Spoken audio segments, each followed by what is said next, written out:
Hi, my name is Karen Williams and I'm the project lead of Foodbank Plus here at the Barnabas Centre. And today we've got Elizabeth here, our Mayor of Shrewsbury, and she's come to ask me some questions and look around and see what we do here at the Shrewsbury Food Bank. Definitely, yeah. As my role as a councillor and mayor, I'm often asked to refer in. So it'd be really good to discuss what the food bank's about and how they are providing that support to our communities. If I were to refer somebody in, what would you be providing them? Say, for instance, it was a family of with 2 children and mum and dad. We would provide 7 days food, and that's 3 meals a day. But also, because there's children in the family, we would then offer nappies or wet wipes if appropriate. But also things like seasonal stuff. So during the summer, we're able to offer things like colouring books and activities for the summer holidays.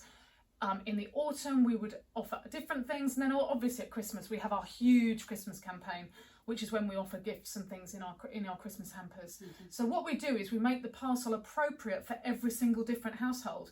So people might have dogs, we offer dog food. People might have cats, we offer cat food. Most interesting, last week we had some hedgehog food. So actually what we do is we provide what that family needs. Mm-hmm.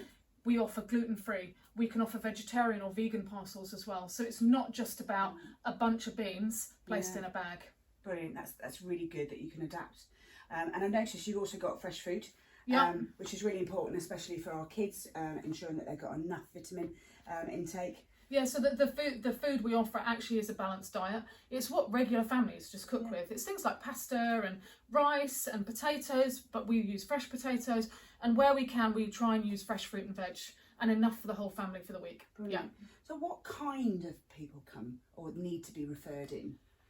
Do you know what, Elizabeth? They're just like you and me. And I think there's this stigma and there's this sense that food bank people are different to other people in our community. Yeah. Actually, a lot of our clients are in work. We also have people who are referring to us also using the food bank. Yeah. We have people from all parts of society using food bank. And I really have to say there is no shame in using a food bank. Anybody might end up using one. Definitely. I mean, I know myself, I've had to refer in teachers, nurses, all the professionals that you'd expect to be able to be on a wage that could support them. And now, because of the economic climate, through the furlough scheme stopping, I have no choice but to come in. But when they arrive here, what kind of welcome are they going to get? So we had a comment this week from a client who actually sent it in to me and said the welcome was overwhelming, and we try and make it a really positive experience. Yeah. I think some people come and they do feel that sense of embarrassment. We don't want that to happen. So people come into the front of the building, it's beautiful. It's called the Base. They're welcomed by our host. They're given tea and coffee, and they can wait until it's their turn. What will happen is we'll have an interview. The purpose of the interview, really, Elizabeth, is that we can identify how long we provide food for that person or that household. So every household is dealt with in that one person might need it for 1 week, one person might need it for 4 weeks. And that's what we do in that interview, is establish what support is needed, for how long, and what else we can do. Because of course we're Food Bank Plus, and so there's some other stuff that we can do, but also we will signpost people to other alternative organisations as well. Because you often find that if you're short of funding, it doesn't just impact on the food that you're getting per week. It's going to impact on mobile phone use, because you get reduced amount of usage for your time, for your gas, fuel poverty that we've got, especially with Shropshire being a really large county and having to get from appointment to appointment. So those that perhaps want to help out, I know you've started a scheme about the tins. Yeah, more than one tin. Yeah. So we recognise that actually people want to donate to us, but they think, oh gosh, I'm going to give 1 tin, that doesn't have any impact. But actually, if you get together as a whole group of people, that has huge impact. I mean, you can see here we've got stuff on the shelves. This will all be almost gone tomorrow because Friday's our busiest day. But actually, we can't do what we do without the donations that come in. All the major supermarkets in the locality have donation points, or people can rock up straight to the Barnabas Centre and bring their donations as well.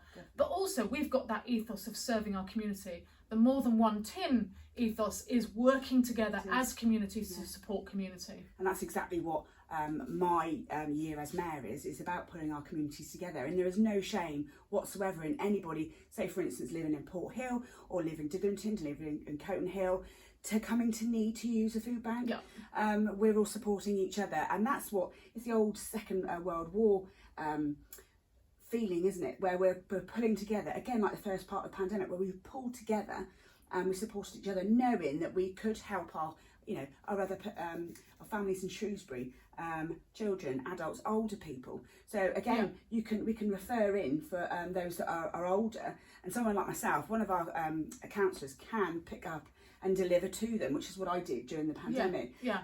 So that's always available as well for those that can't get to you. Yes, no, we do. If the client can't come in themselves, actually a representative can come in and collect on their behalf. Yeah, that's really good. And I do know, having worked up at the food share, but also the hub, you take in donations from allotments, don't you? We do. We love it because actually that's like super fresh, and we can make sure that it adds to the food, the fresh fruit and veg that we've bought in ourselves. And it's all organic, so you know exactly where it's gone from. Yeah. And I only found out a couple of weeks ago that I thought allotments were just for fruit and veg. I now know that people have chickens on them, so you know their eggs and things from them.